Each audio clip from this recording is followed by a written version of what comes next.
Hammaga salom. Bugun biz sizlar bilan bolalarning eng sevimli sosiskali bulchkasini pishiramiz.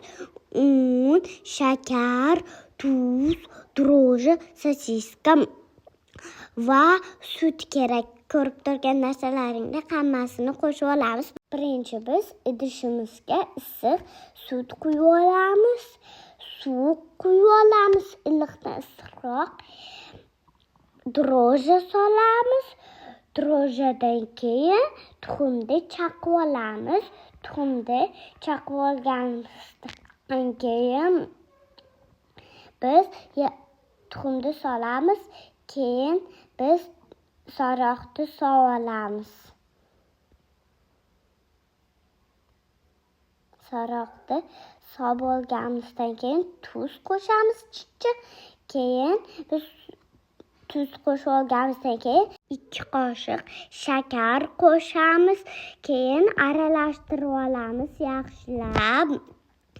yaxshilab aralashtiramiz. Keyin ularimizni kam-kam solishni boshlaymiz.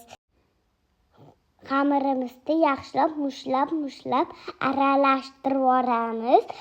Xamirimiz yumshoq bo'lib, qo'lga yopishadigan bo'lishi kerak. Xamirimiz qanchalik yumshoq bo'lsa, bulchkamiz o'shanchalik yumshoq, zo'r va zo'r chiqadi.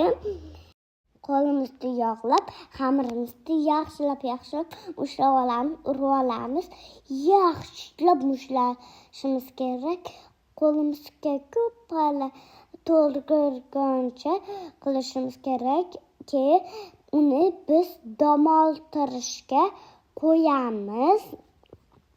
Keyin biz yaxshilab mushlab paket bilan yana urib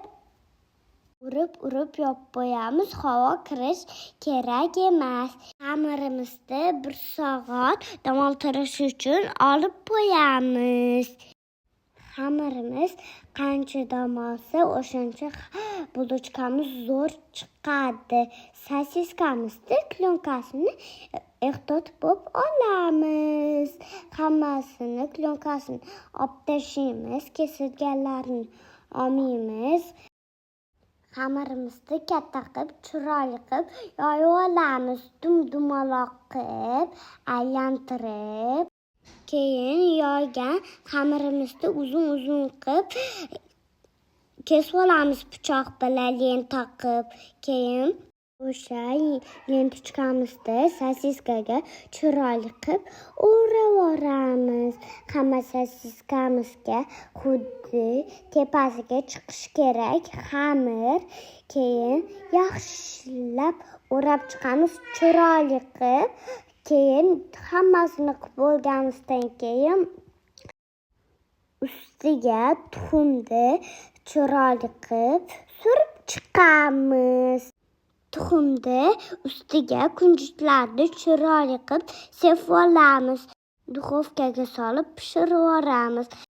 Mana endi bizning sosiskali bulchkamiz pishib chiqdi va endi uni biz mazza qilib yeb chiqamiz. Hammaga xayr.